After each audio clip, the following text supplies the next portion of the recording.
बिस्मिल्लाहिर्रहमानिर्रहीम, अस्सलाम वालेकुम। नाज़रीन, कराची एक मेट्रोपॉलिटन सिटी और मुआशी हब की वजह से मुल्क के दीगर शहरों से ज़्यादा अहमियत रखता है। पूरे पाकिस्तान को 70% से ज़ायद रेवेन्यू जनरेट करके देता है। यहाँ वसाइल सबसे ज़्यादा हैं और एक पूरा सिस्टम भी है। लोग भी बहुत अच्छे हैं और गुज़िश्ता 14 साल से एक ही पार्टी यानी पाकिस्तान पीपल्स पार्टी की हुकूमत है। मगर कराची शहर मसाइलिस्तान की आमाजगा बना हुआ है। पूरा मुल्क तरक्की कर रहा है सिवाय सिंध के। कोई लंदन तो कोई दुबई और कोई कनाडा से बैठकर हुक्मरानी कर रहा है। नाज़रीन, ये मेरे अपने अल्फाज नहीं, ये रिमार्क्स हैं चीफ जस्टिस ऑफ पाकिस्तान के। कराची जो कभी उरूसुल बलात कहलाता था, अब दुनिया की बदतरीन शहरों में शुमार होता है, जहां अवाम के लिए सहूलियात ना होने के बराबर हैं। दूसरी तरफ सिंध हुकूमत ने 14 खरब 70 अरब का बजट पेश किया, जिसमें तरक्याती कामों पर 329 अरब खर्च होंगे। तो सवाल यहाँ ये है कि पिछले साल तरक्याती प्रोग्राम में शामिल 400 डेवलपमेंट प्रोजेक्ट्स पर 1 रुपया भी खर्च ना कर सकी पाकिस्तान पीपल्स पार्टी। 150 अरब रुपए अपनी नाअहली के बायस खर्च नहीं कर सके। और मुराद अली शाह फरमाते हैं कि सूबाई बजट से कराची की जरूरत पूरी नहीं हो सकती।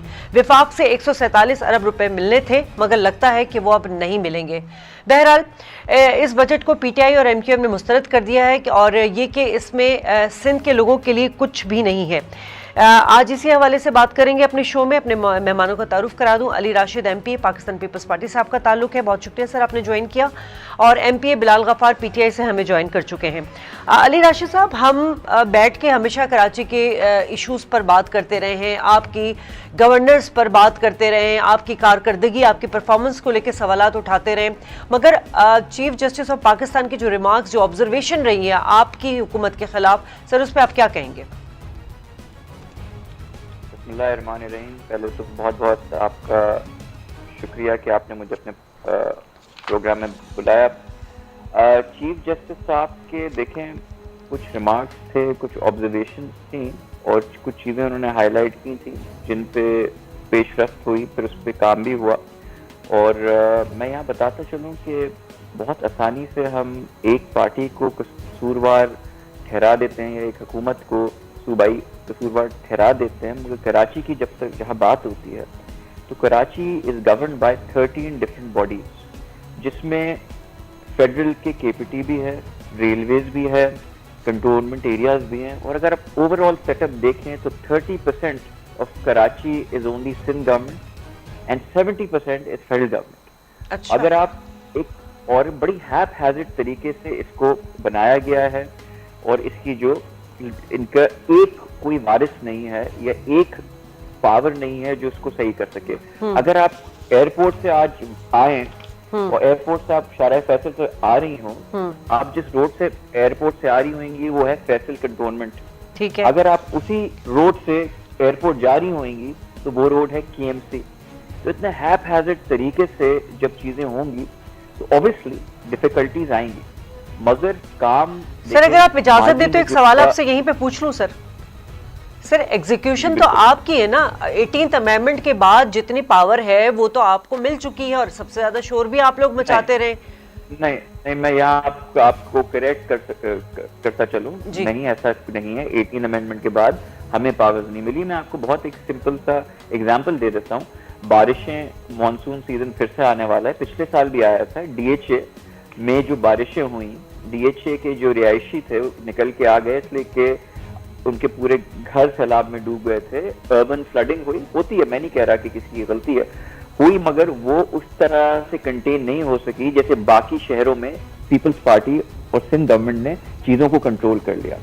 फिर जब कंटोनमेंट और डीएचए से मामला नहीं संभले और लोग रोडों पे निकल आए एहतजाज करने के, तो पहले एहतजाज उन्होंने सिंध हुकूमत और लोकल बॉडीज के, उस वक्त वसीम अख्तर साहब होते थे, उनके खिलाफ किया। फिर इनको शऊर आया, उनको पता चला कि ये तो जुरिस्डिक्शन ही नहीं है सिंध गवर्नमेंट की या वसीम अख्तर की कि इस पे काम करे, because DHA has its own bylaws, cantonments have their own rules, their own taxes, it's a separate entity. तो फिर उन्होंने जाके डीएचए के खिलाफ प्रोटेस्ट स्टार्ट कर दिए। मगर उधर भी मैं आपको बताता चलूं कि पूरा कराची साफ करने के बाद हमारे जो चीफ मिनिस्टर साहब है मुराद अली शाह, वो डीएचए आए। इंस्टेड ऑफ पॉइंट स्कोरिंग करने की या उस मसले पे सियासत करने की, उन्होंने हेल्पिंग हैंड एक्सटेंड किया, अपनी जितनी मशीनरी थी वहां लगाई और वहां से पानी पंप आउट करवा के हेल्प आउट किया। तो ये सब चीजें, तो काफी चीजें हैं जो लोगों को पता नहीं होती और वो कसूरवार ठहराते हैं। मगर दैट बीइंग सेड, 30% भी जो हमारे पास है उसमें बेहतरी की गुंजाइश है, मैं मानता हूँ। ठीक है, हमें अपने काम को मजीद बेहतर करने की जरूरत है, ये भी मैं मानता हूँ। ठीक है। और यहाँ जो है, और आप जो हैं लोकल बॉडी, पिछले 4 साल से तो एमक्यूएम की हुकूमत रही है लोकल बॉडीज में। अगर वो इख्तियारात का रोना भी रोते हैं तो उनसे ये सवाल आप पूछ लें। वो तो गवर्नमेंट का, हुकूमत का वर्जन अभी बिलाल गफ्फार साहब से ले लेंगे ना, उनके इत्तेहादी हैं एमक्यूएम, हम उनसे भी बात कर लेंगे। मैं एक मिनट, मुझे अगर आप मुकम्मल, मुझे आप मुकम्मल अगर करने दें, तो अगर 3 से 400 अरब रुपए मुस्तफा कमाल के टेन्योर में मिले पैसे, जो ये फंड्स का एमक्यूएम रोना रोती है कि नहीं थे उनके पास, तो 150-200 अरब तो आपको भी मिले। मगर जो मुस्तफा कमाल साहब ने काम किया तो वो तो दिखा। आप बता दें, एक भी चीज आपने जो 200 अरब रुपए खर्च हुए तो आपने कहाँ लगाए? आपकी पार्टी में तो फूटी इस वजह से पड़ी, इसलिए फारूक सत्तार साहब ने हिसाब मांग लिया था कि जो 200 अरब आए वो लगे कहाँ, इसलिए हमें इलेक्शन में जाना है और लोगों को जवाब। अच्छा सर, ये फंड्स के बाद भी मैं आपसे करूंगी, पार्टी को कसूरवार ठहराना, जिस तरह का आपने इंट्रोडक्शन दिया था कि जी एक पार्टी है और वो हुकूमत में 14 साल से रही है। सर लाजमी सी बात है ना, देखिए अगर मुल्क का बेड़ा गर्क हो रहा है, अगर मुल्क में गवर्नेंस अच्छी नहीं है और इश्यूज को एड्रेस नहीं किया जा रहा है, तो हम पीटीआई की हुकूमत को ब्लेम देंगे, उन्हीं को काउंटर करेंगे। इसी तरह सिंध में आप लोग की एग्जीक्यूशन है, आज से नहीं है 14 साल से 3 टेन्योर आप लोग के पास आ चुके हैं, जिसमें मुख्तलिफ आप लोग हुकूमत के इत्तेहादी भी रहे, अपोजिशन भी रहे। खैर ये तो एक लंबी डिबेट और अलग डायरेक्शन में बात चली जाएगी। बिलाल गफ्फार साहब, आप मुझे सुन रहे हैं सर? मैं बिल्कुल सुन रहा हूँ। और जो मेरे भाई ने जो कमेंट्स दिए हैं, मैं तो बड़ा सरप्राइज और हैरान। मैं सवाल ऐसा, मैं आपसे सवाल, बिलाल साहब बात सुने, मैं आपसे सवाल ये करना चाह रही हूँ सर। शहबाज गिल साहब ने ट्वीट किया और एक वीडियो उनकी वायरल हुई भी है, और उन्होंने जो बात की तो मैं बड़ा हैरान हुई कि सिंध को अब तक 4,444 बिलियन जो डॉलर है वो अब तक मिल चुके हैं, पैसे मिल चुके हैं। और ये 2013 से लेकर 2021 तक का, उन्होंने 2020 तक का उन्होंने फिगर बताया है कि इतने पैसे मिलने के बाद भी सिंध हुकूमत फंड का रोना रो रही है। तो सर बात तो वही इन्होंने, अली साहब ने कही कि जी 30% एग्जीक्यूशन है जी गवर्नमेंट, सिंध गवर्नमेंट की, बाकी 70% आप लोग नाअहल हैं, ना आपकी कारकर्दगी खराब है।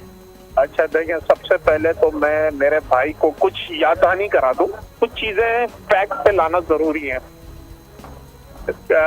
आपका सिंध बिल्डिंग कंट्रोल अथॉरिटी, आपका सिंध सॉलिड वेस्ट मैनेजमेंट, आपका कराची वाटर सीवरेज बोर्ड, और ऐसे जितने जो मेन इदारे हैं जो कराची के म्युनिसिपल इश्यूज के रिलेटेड हैं, कराची के ये जो लोगों की सर्विस डिलीवरी के रिस्पॉन्सिबल हैं, वो सारे इदारे सिंध गवर्नमेंट के अंडर में आते हैं।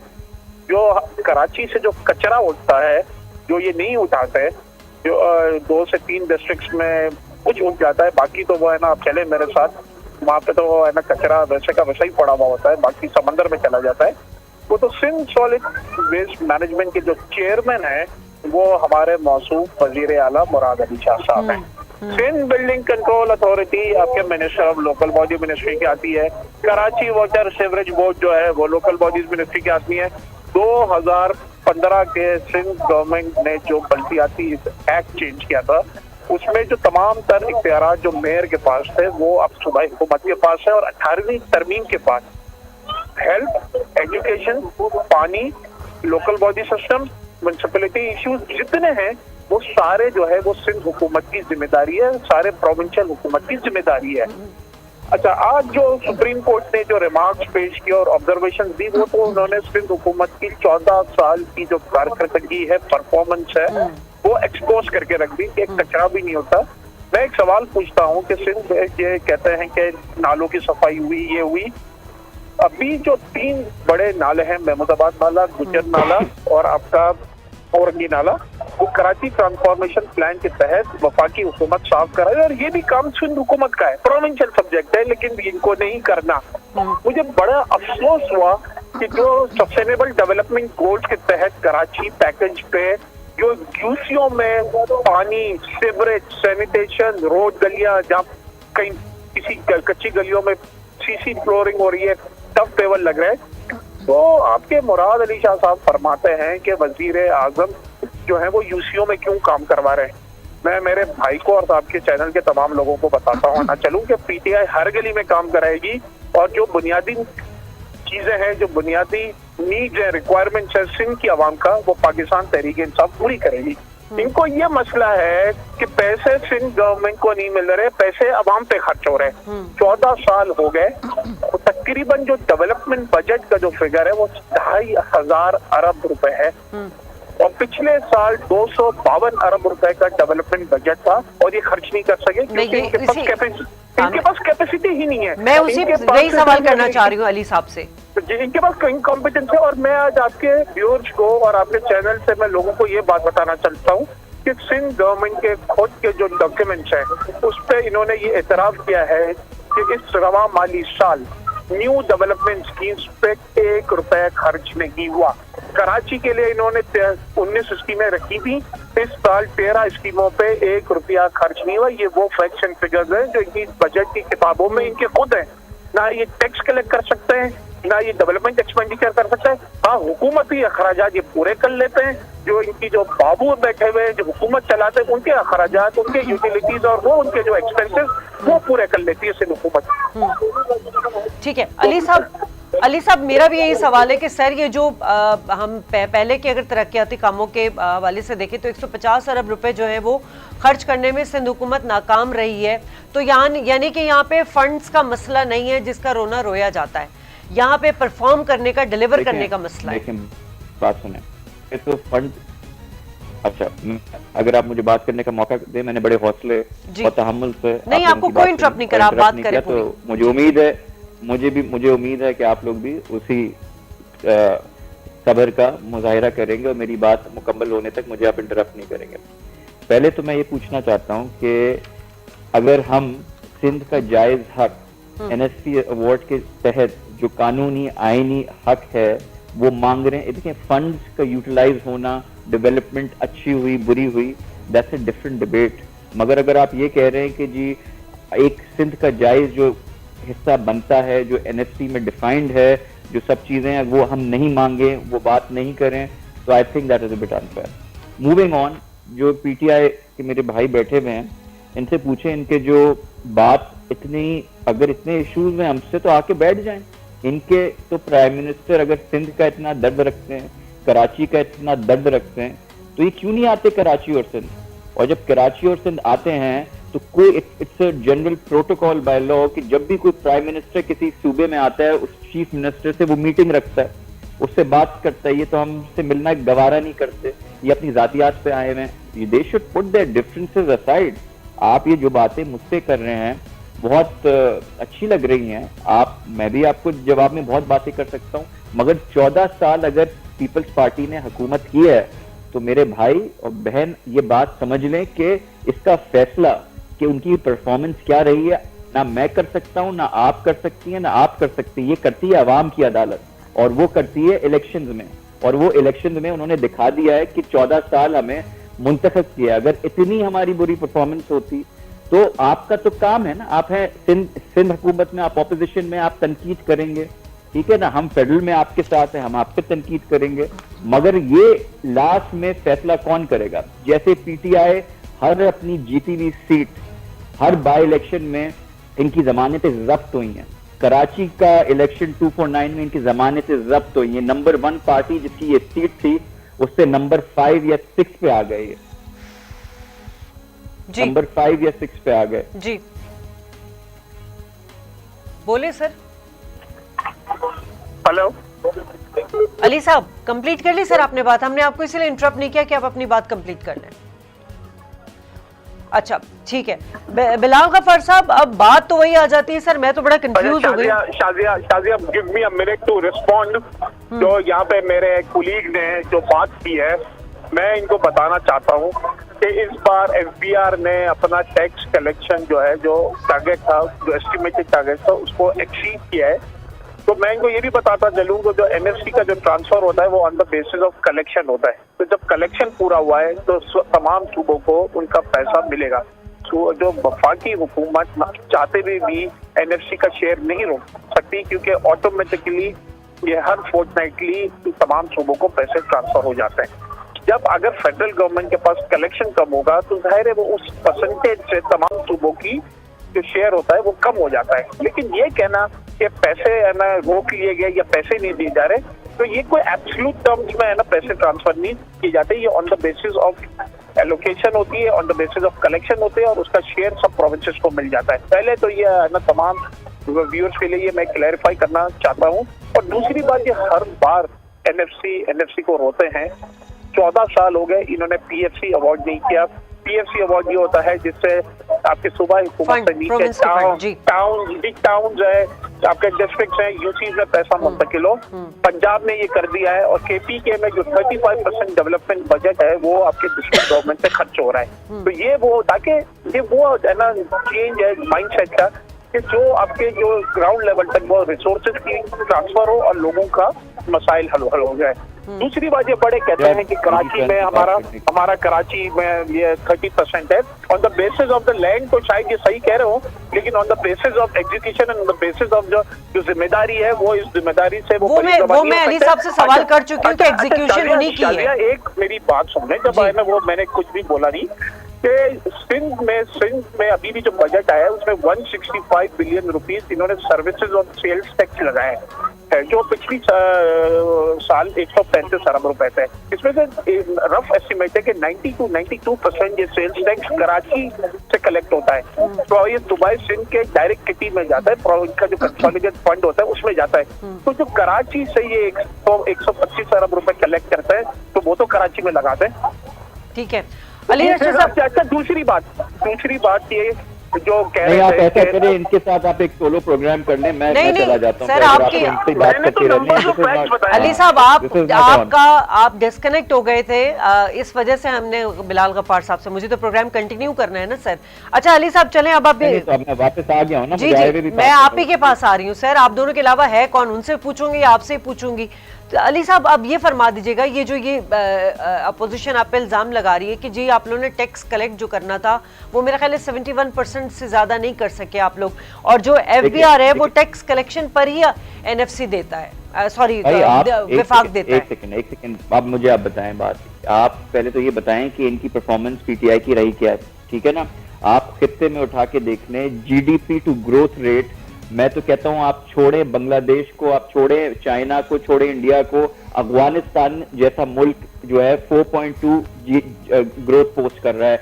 आपका नेगेटिव में था, अब जाके 1 आया। Within 2-3 months you fetch the numbers, आपने 3 पॉइंट पता नहीं कैसे आप लेके आए। वो सारे इंटरनेशनल इदारे भी, सब ऑपोजिशन पार्टीज भी जो है वो सब चीज करें, आपसे चीजें संभाली नहीं जा रही हैं। आप जो है आप मुझे एक शख्स बता दें जो खान साहब से सेटिस्फाइड है। इनके खुद के एमएनएज एमपीएज जो हैं जहांगीर खान तरीन साहब के साथ साइड पे बैठ के हम ख्याल ग्रुप बना चुके हैं। इनके खुद के एमएनएज एमपीएज ये लोड शेडिंग पे जो 11 इनको जब मिली थी हुकूमत, 0 लोड शेडिंग थी। 22 घंटे पंजाब लाहौर में लोड शेडिंग हो रही है। एनर्जी क्राइसिस है, शुगर क्राइसिस इनका, वीट क्राइसिस इनका, लॉ एंड ऑर्डर क्राइसिस इनका है, पॉलिटिकल इंटरनल क्राइसिस इनका।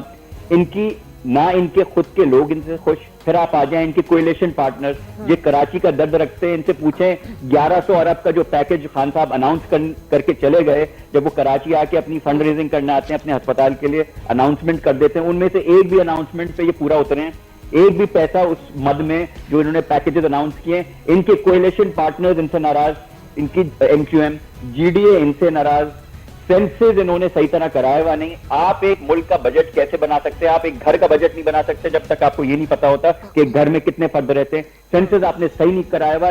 ये हम ही नहीं, सिंध में आपके साथ आपकी कोएलिशन पार्टनर जो एमपीएम बैठी हुई है वो भी आपसे ये शिकायत और गिला करती है कि आपने सेंसेस सही नहीं करवाया, ठीक है ना। और उस पे ठीक है ना, उसके बाद आ जाएं डायरेक्ट और इनडायरेक्ट टैक्सेस पे।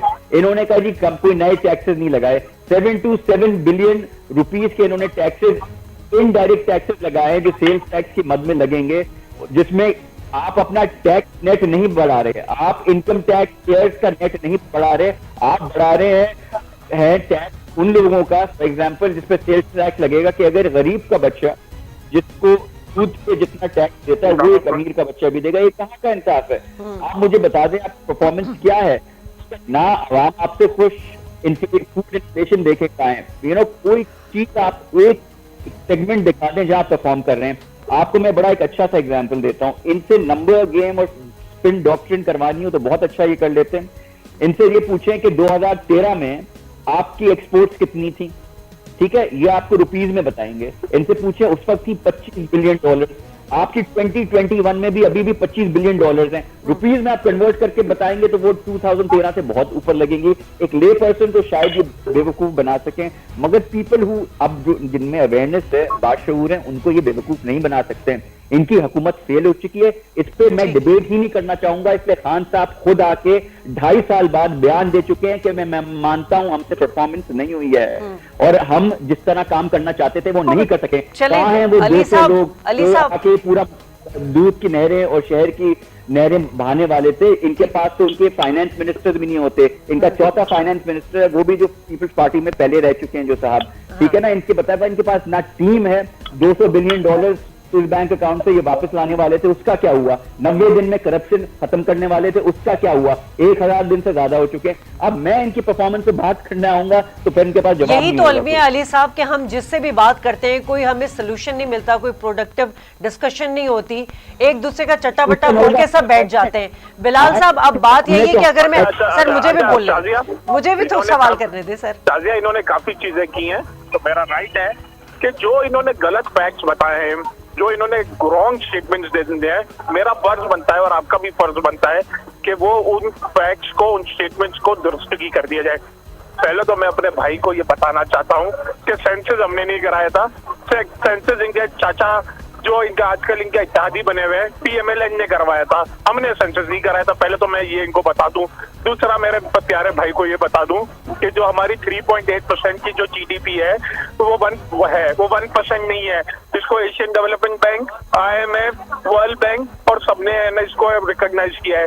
और अगला जो हमारे साल का है वो 4.8% हमारी GDP ग्रोथ है।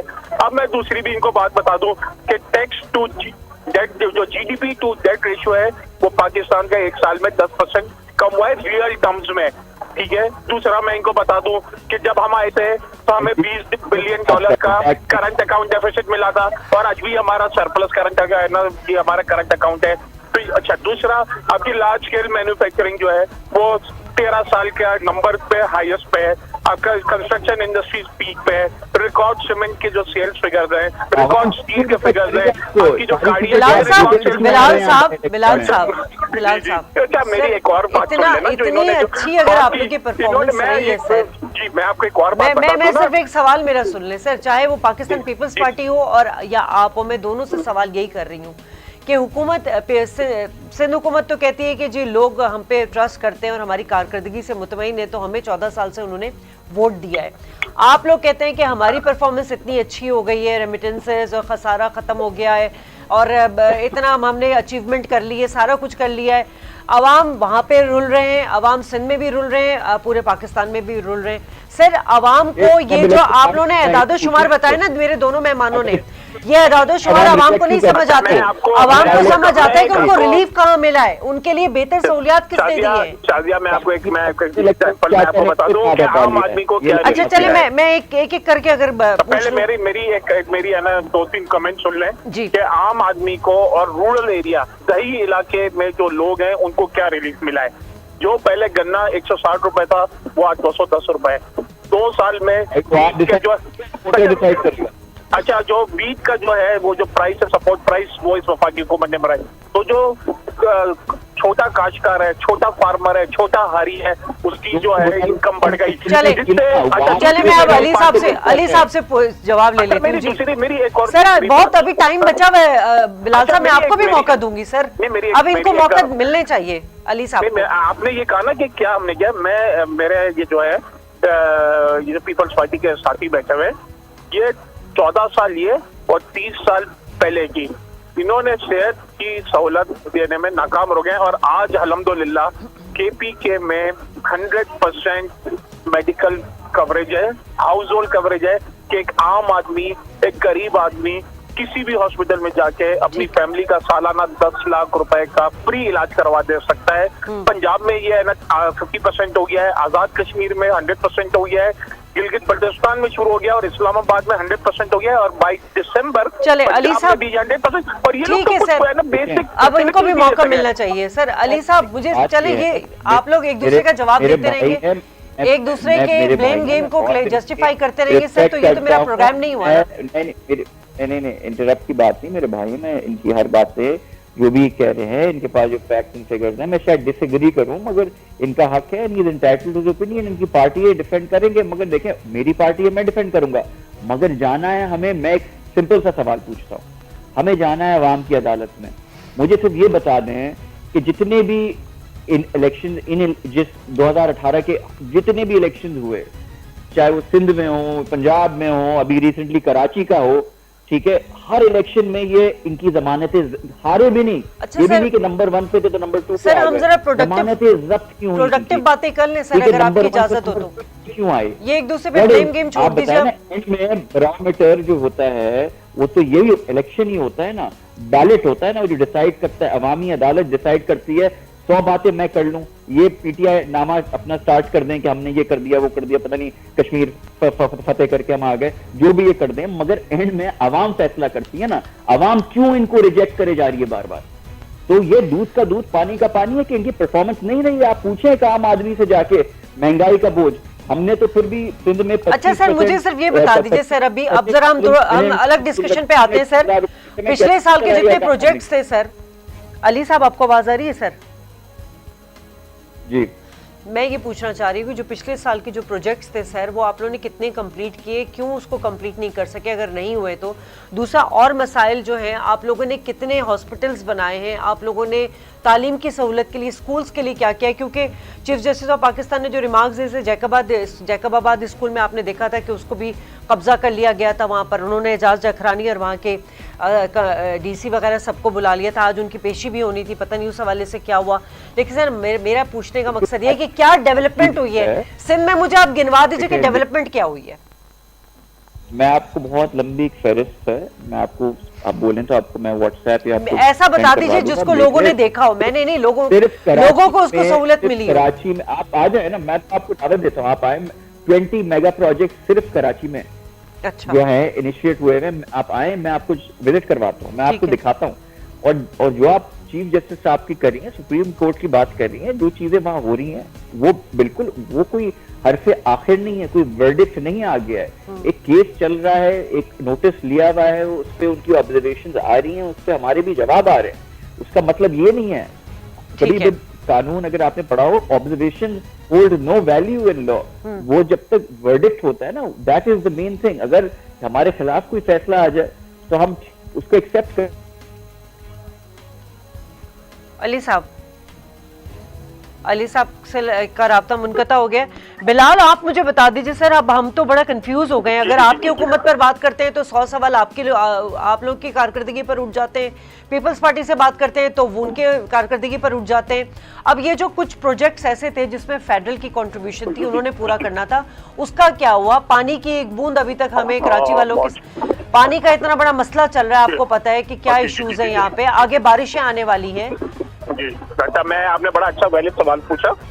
देखिए, नंबर 1 मैं आपको बताता चलूं कि जो K4 का प्रोजेक्ट है, जिससे फर्स्ट फेज में 250 मिलियन गैलन पानी कराची को मिलना है, वो वफाक ने उसकी ओनरशिप लेके वो प्रोजेक्ट स्टार्ट कर दिया है। 25 अरब रुपए का जो प्रोजेक्ट था, वो अब 125 अरब रुपए का टोटल प्रोजेक्ट हो गया है, और 2023 की एंड में K4 खत्म होगा। वापडा उसको एग्जीक्यूट कर रहा है, और इस साल जो कराची ट्रांसफॉर्मेशन प्लान के लिए 98 अरब रुपए रखे गए हैं सिर्फ कराची के लिए वफाक की हुकूमत से। कितना सर, कितना रखा है? 98 अरब रुपए, ठीक है उसका। अच्छा ठीक है, इसमें आपके 15 अरब रुपए K4 के लिए। इसके अलावा जो टोटल जो कराची का जो 1100 अरब रुपए का पैकेज था, इसमें जो हमारा शेयर मैं बता दूं कि 134 अरब रुपए के लगभग वो आपके नालों की सफाई, नालों से इंक्रोचमेंट, उनका रीसेटलमेंट प्लान, नालों की दोनों तरफ पक्की रोडें, उनकी फेंसिंग, उस पे काम शुरू हो गया है। वो महमूदाबाद नाला, औरंगी नाला, गुजर नाले पे वफाक ने अपना काम कर लिया है। जो छोटे 40 नाले थे, वो सूबाई सिंध की जिम्मेदारी थी, उस पे काम शुरू नहीं हुआ। दूसरी बात, जो कराची पोर्ट कासिम से लेके आपके कराची पोर्ट से KPT से जो बिन कासिम तक का जो फ्रेट कॉरिडोर है, उसकी फिजिबिलिटी का काम शुरू हो गया है। 300 अरब रुपए का सर्कुलर रेलवे हम बनाने जा रहे हैं, जिसकी फिजिबिलिटी स्टडी और उसका प्रोग्रेस हो गया है। और ये भी हमारा है ना प्रोजेक्ट जो है, इसमें डेवलपमेंट का साइट पे फिजिबिलिटी स्टडी के बाद इसका इनॉग्रेशन होने वाला है। अगस्त में ग्रीन लाइन का मंसूबा स्टार्ट होने वाला है। जहां तक इन भाई ने कहा कि कराची में 20 मेगा स्कीम्स हुई हैं, तो आपको और मैं सब पीपल्स पार्टी और आवाम को कहना चाहता हूं कि आप इस बार की एग्जीक्यूशन रिपोर्ट देख लें कि जो एग्जीक्यूशन रिपोर्ट में 13 स्कीम्स पे 1 रुपए भी खर्च नहीं हुआ, और ये बोलते हैं कि आइए हम आपको विजिट करा दूं। लेकिन ये वो नाअहलियां हैं, ये वो नालायकियां हैं जो सिंध हुकूमत की 14 साल से है और वो अपनी जिम्मेदारी से भाग रही है। पाकिस्तान तहरीक इंसाफ ने कराची को ओन किया है क्योंकि यहाँ पे हमारे 14 MNAs और हमारे 28 MPs हैं। उसके अलावा सिंध के लिए हमने 400। सर अगर कराची को ओन किया जा चुका होता ना तो आज कराची का ये हाल नहीं होता जो हो। आप चले इस वक्त पूरे कराची में जो कॉन्स्टिट्यूंसीज में है, चाहे वो हमारे हो या हमारे इत्तेहादी को, 9.5 अरब रुपए के इस वक्त कराची में काम हो रहे हैं। और ये वो काम है कि गली के नाले, गली के आपके सेवरेज, गटर, रोड, पेवर, और ये वो बुनियादी फैसिलिटीज है जो आपने बल्दियाती इदारे और लोकल गवर्नमेंट ने देनी थी।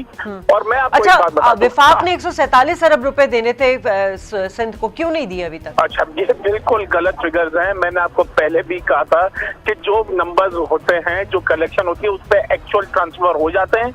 जून 30 तक का पूरा जो है ना ये साइकिल चलता है, और जो वफाक ने कलेक्शन की है, अली साहब ने मुझे ज्वाइन कर लिया, पैसा कलेक्ट होगा वो आपका हुकूमत सिंध को वो ट्रांसफर हो जाएगा। ठीक है अली साहब, अभी मैंने आपसे राब्ता मुनक़ता हो गया था तो मैंने बिलाल से पूछा था कि जो वफाक के अंदर, अली साहब को आवाज आ रही है? जी अली साहब, अब मुझे ये बता दीजिए सर कि जो प्रोजेक्ट्स बनने थे, जो अभी प्रोसेस में थे, उनका क्या हुआ? दूसरा, पिछले साल आप लोगों ने कहा था कि इन्फेक्शन डिजीज हॉस्पिटल है, कराची सर्कुलर रेलवे है, रेड लाइन, येलो लाइन बस का मामला, पानी का जो इशू चल रहा है, इन तमाम इशूज को सिंध हुकूमत कब एड्रेस करेगी? और अगर कर चुकी है तो क्या अपडेट्स हैं? मतलब हमें बिल्कुल सही इंफॉर्मेशन चाहिए सर, प्लीज। ये एक सवाल में आपने 10 सवाल एक साथ कर लिए हैं, तो obviously it will be difficult for me to answer all of them together, मगर सब चीज़ों में पेशरफ हो रही है और काम बहुत बेहतर है। और आप अगर देखें तो बहुत सारे मंसूबे हैं जो स्टार्ट हो चुके हैं। पहले तो मैं माजरत चाहूँगा, मैं बार बार डिस्कनेक्ट हो रहा हूँ इसलिए कि ये हमारे जो दोस्त PTI के आए हैं उनका दिया हुआ तोहफा लोड शेडिंग जो हमारे पास पहले नहीं होती थी, ये तीसरी दफ़ा मैं डिस्कनेक्ट हुआ हूँ, तो तीसरी दफ़ा मेरी लाइट गई है वापस ये आई है, तो ये this is the third time. Sir ये के इलेक्ट्रिक का मसला है ना, ये PTI का क्या मसला है सर? वो तो खुद जाके एहतजाज करती है के इलेक्ट्रिक के ऑफिस, ये तो शुतर बेमहार है के इलेक्ट्रिक सर। एनर्जी क्राइसिस, वो एनर्जी क्राइसिस है, लेकिन सर यहाँ सूबे की बात कर रही हूँ ना मैं। चले जी आगे आगे। मुझे सिर्फ बता दें, इस हुकूमत में जो है PTI की ऐसी कौन सी क्राइसिस है जो नहीं रही? ठीक है, sugar crisis, wheat crisis, energy crisis, अपने इंटरनल पार्टी क्राइसिस। तो ये देखिए, जिस शख्स से, खान साहब से अपनी पार्टी नहीं संभल रही, वो मुल्क क्या संभालेंगे? ठीक है, अच्छा। ये अपने फैक्ट देखें, इनका एक फेडरल ब्यूरो होता है जो शाया करता है डिफरेंट नंबर्स, स्टैटिस्टिक्स, जिनका काम ही होता है स्टैटिस्टिक्स, फेडरल गवर्नमेंट की तरफ से शाया होता है। जी, ब्यूरो ऑफ स्टैटिस्टिक्स जो चाहे लिखा दें, वो अपनी ग्रोथ 15% लिखवा दें, ठीक है ना। तो अगर मैं सिर्फ coming back to the fact कि ये बड़ी टेक्निकल चीजें हैं, बहुत अहम सवाल है ये, हमने इन पे तो बात कर ली, लेकिन एक बहुत अहम सवाल जो कि मिस हो जाएगा, प्रोग्राम का वक्त खत्म होने वाला है, ये जो इंक्रोचमेंट के हवाले से चीफ जस्टिस के रिमार्क्स हैं सर, उन्होंने जिनका जिक्र किया यूनुस मेमन का कि वो आसिफ जरदारी के फ्रंट मैन थे, उससे पहले टप्पी साहब थे, फ्रंट मैन थे, फिर मंजूर काका को हमने देखा, फिर चीफ जस्टिस के रिमार्क्स के कोई कनाडा से बैठ के, कोई लंदन से बैठ के और कोई दुबई से बैठ के जो है वो सिंध को और कराची को चला रहा होता है। सर ये जो अब डिमोलिश की जा रही है काफ़ी जगह कराची में, अलादीन हो गया, पवेलियन क्लब हो गया, जहाँ जहाँ चीफ जस्टिस ने हुक्म दिया है, लेकिन सर सबसे अहम सवाल ये है कि क्यों इतने अरसे तक नाक के नीचे से पानी बहने दिया गया और नाक के नीचे सारा काम होता गया, और अब जहाँ पे गरीबों ने अपनी इन्वेस्टमेंट की हुई है, 1 सेकंड में उसको डिमोलिश कर दिया गया, कोई कंपनसेशन उनको दी जाएगी? क्या सोचा जा रहा है इस मामले में? देखिए, मेरे हिसाब से तो बिल्कुल होना चाहिए, देनी चाहिए अगर उनके साथ नाजायज हुआ, बट द मैटर इज सब जुडिस कोर्ट में है, और जो चीजें भी इल्जाम लगा रहे हैं या जो बात हो रही है उनमें से कोई साबित नहीं हुई है। नैब के केसेस हों या जो केसेस चल रहे हो अभी तक चल रहे हैं, एक भी कोई ऐसा केस नहीं है जो साबित हो चुका हो या जिसमें किसी भी हमारे लीडर को सजा हुई हो या सब चीज़ों, दे स्टिल इन प्रोग्रेस। तो हमारे यहाँ मसला ये है कि हमारा डॉक्ट्रिन ऑफ लॉ कहता है कि इनोसेंट अंटिल प्रूवन गिल्टी, मगर हमारा पाकिस्तान में इशू ये है कि it's always guilty until proven innocent. तो जब तक ये फैसला नहीं आ जाता कि ये क्लियर है, जिनमें ऑलरेडी बहुत सारे केसेस में हमारी लीडरशिप क्लियर हो चुकी है और इंशाल्लाह आने वाले वक्तों में बाकी केसेस में से भी क्लियर हो जाएगी, तो ये आई थिंक ये माइंडसेट चेंज किया जाए। अब आप मुझसे वो सवाल पूछ रहे हैं कि चीफ जस्टिस ने ये, वो तो the part of the court proceeding. अच्छा सर, ये इस हुक्म को कराची एडमिनिस्ट्रेशन पूरा कर रही है, डिमोलिश कर रही है जगहों को, मगर कुछ जगह ऐसी हैं जहाँ पे सिनेमा हॉल्स बने हुए हैं। अस्करी 4 पे सिनेमा हॉल बना, भले उसको भी हुक्म था कि डिमोलिश किया जाए, उसको नहीं गिराया गया, वहाँ क्यों पड़ जलते हैं? नहीं, वहाँ अगर है तो बिल्कुल उसको भी किया जाएगा। Maybe it's a matter of time, ठीक है ना। हर चीज एक साथ, Rome wasn't built in a day, आहिस्ता आहिस्ता ही होती है ना चीजें। आपने कुछ चीजें डिमोलिश की हैं, फिर आपको you have to make contingency plan के भी डिमोलिश की जा रही हैं, तो वो जो उसके मकीन थे, जो रहते थे बेचारे गरीब लोग, उनको कैसे कॉम्पनसेट किया। इट्स नॉट इजी, बजट भी सर पे है, 10,000 चीजें हो रही हैं, कोविड था, लॉकडाउन लग रहे थे, आप लोग तो you make it seem like कि पता नहीं ये सुपर ह्यूमन, सब चीजें सिंध में ही हो जानी चाहिए, और बाकी आप पूरे मुल्क में आपको दिखाई नहीं दे रहा कहाँ बिगाड़ है। लाहौर की हालत देख ले आप, कचरा वहाँ कितना पड़ा हुआ है, वहाँ क्या सिचुएशन है, वहाँ के लोग क्या कह रहे हैं। पूरे मुल्क में तरक्की हो रही है सिवाय सूबे सिंध के। गुलजार साहब की परफॉर्मेंस पे उनके खुद के जो एमपीएज हैं उनके क्या कमेंट्स हैं, बाकी सब चीजें आपको नहीं दिखनी है। आपको सिंध हुकूमत और सिंध की नाकामी दिख रही है, ये नहीं दिख रही कि हर सर हमें किसी के कहने पे नाअहली नहीं दिख रही है। जब हम कराची में निकलते हैं सर और कंपेयर करते हैं दूसरे शहरों से, तो हमें कराची में बड़ा कॉम्प्लेक्स फील होता है। हम इस्लामाबाद चले जाएं, लाहौर चले जाएं, वहाँ की सड़कें, वहाँ के सिविलाइज्ड लोग, वहाँ का माहौल, हमें वो बहुत चीज़ें कॉम्प्लेक्स करता है। सर हम चाहते हैं कि कराची जो कि वाकई डिजर्व करता है, उरूसुल बलात कहलाता था, अब दोबारा एक बार फिर उरूसुल बलात कहलाए। बहरहाल अली राशिद साहब, मैं आपसे वादा करता हूँ इंशाल्लाह कराची की जो पुरानी ग्लोरी थी वो वापस आएगी, अल्लाह करे, सिटी ऑफ लाइट। इंशाल्लाह बाकी जो बाहर से लोग आएंगे दूसरे शहरों से, वो कॉम्प्लेक्स में आएंगे इंशाल्लाह। ठीक है सर, अली बहुत शुक्रिया आपका। बिलाल गफ्फार हमारे साथ मौजूद थे, प्रोग्राम का वक्त खत्म हुआ, अल्लाह निगहबान।